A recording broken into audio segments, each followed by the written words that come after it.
ঠাকুরগাঁওয়ে বিএনপির ঐক্য ও সম্প্রীতি সমাবেশে আসতে শুরু করেছে নেতাকর্মীরা। কিছুক্ষণ পরেই যোগ দেবেন দলের মহাসচিব মির্জা ফখরুল ইসলাম আলমগীর সহ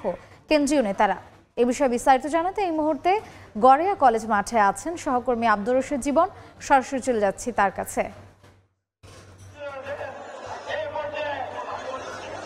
বেলা 3:30টার পরে কিন্তু আনুষ্ঠানিকভাবে ঠাকুরগাঁওয়ের এই গড়িয়া কলেজ মাঠে বিএনপির সম্প্রীতি সমাবেশ শুরু হওয়ার কথা ছিল, কিন্তু আমরা যদি দেখছি যে বেলা 1:30-2টার পর থেকে কিন্তু যারা নেতাকর্মী রয়েছেন বিএনপি তারা কিন্তু এই মাঠে আসতে শুরু করেন এবং শুধু এই গড়িয়ার মানুষজনেই নয়, যারা সাধারণ মানুষ রয়েছেন তারাও এসেছেন এবং বিএনপির বিভিন্ন স্তরে যারা নেতাকর্মী রয়েছেন তারাও কিন্তু এসেছেন এবং আর অল্প কিছুক্ষণ পরেই কিন্তু এই গড়িয়া কলেজ মাঠের যে ঐক্য সম্প্রীতি সমাবেশ সেই সমাবেশে কিন্তু প্রধান অতিথি হিসেবে যোগ দেবেন বিএনপির মহাসচিব মির্জা ফখরুল ইসলাম আলমগীর এবং চলমান পরিস্থিতি নিয়ে তিনি আসলে বক্তব্য দেবেন এবং তার বক্তব্য শুনবার জন্য কিন্তু সাধারণ যারা মানুষ রয়েছেন, বিএনপির যারা নেতাকর্মী রয়েছেন, বিএনপি এবং বিএনপি অঙ্গ সংগঠনের যারা কর্মী রয়েছেন তারা কিন্তু এরই মধ্যে এই মাঠে এসেছেন এবং তারা কিন্তু অবস্থান করছেন এবং এখন কিন্তু আমরা যদি দেখছি যে মঞ্চটি রয়েছে সেই মঞ্চে কিন্তু জেলা বিএনপির অনেক নেতাই কিন্তু এসেছে এখন পর্যন্ত এবং তারা কিন্তু বক্তব্য দিচ্ছেন। তারা যেটি বলছেন যে 5 আগস্ট যে সরকার পতন হয়েছে, বাংলাদেশের যে অভ্যুত্থান সেই অভ্যুত্থানকে ধরে রাখার জন্য যে সম্প্রীতি সেই সম্প্রীতি ধরে রাখার জন্য কিন্তু আজকে তাদের এই সম্প্রীতির সমাবেশ এবং তারা যেটি বলছেন যে এই সমাবেশকে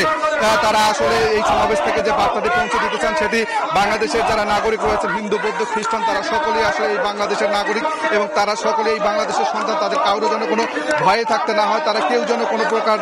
ভীত না থাকে সেই জন্যই কিন্তু তারা আসলে আজকের এই সম্প্রীতি সমাবেশ করেছেন এবং বিএনপি মহাসচিব মির্জা ফখরুল ইসলাম আলমগীর প্রধান অতিথি হিসাবে আর কিছুক্ষণ পরেই কিন্তু এই যে সমাবেশ স্থল রয়েছে সেই সমাবেশ স্থলে তিনি যোগদান করবেন এবং আমরা যেটি দেখছি যে এই সমাবেশ স্থল থেকে এরপর কিন্তু আসলে আরও একটি ঐক্য সম্প্রীতি সমাবেশ রয়েছে, সেটি কিন্তু ঠাকুরগাঁওর অপর প্রান্তে অর্থাৎ রুহিয়া রয়েছে। সেই রুহিয়া কলেজ মাঠে আরেকটি সমাবেশ রয়েছে বেলা 4টা বা 5টার দিকে সেটি অনুষ্ঠিত হবে এবং তার আগে এই সমাবেশ স্থলে মির্জা ফখরুল ইসলাম আলমগীর আসবেন এবং তিনি কিন্তু এখানে নেতাকর্মীদের উদ্দেশ্যে বক্তব্য রাখবেন। একই সাথে বর্তমান যে সম্প্রীতির বিনিষ্ট নিয়ে যে সমস্যাগুলো সৃষ্টি হয়েছে তারা সেই যে হিন্দু ধর্মাবলম্বী রয়েছেন, সনাতন ধর্মাবলম্বী রয়েছেন তাদের কে পাশে নিয়ে আসলে তারা এই যে সমাবেশ সেটি কিন্তু তারা আসলে সুস্থ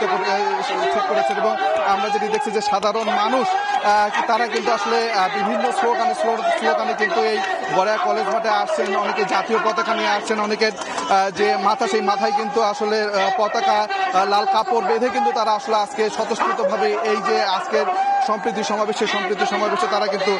আসছেন এবং আমরা যদি দেখছি যে নেতাকর্মীরা যেটি বলছেন যে দীর্ঘদিন পরে আসলে দেশের যে অভ্যুত্থান সেই অভ্যুত্থান হওয়ার পর তারা তাদের এই প্রথম যে ঐক্যের সমাবেশ সেই সমাবেশে তারা এসেছেন এবং তারা তাদের যে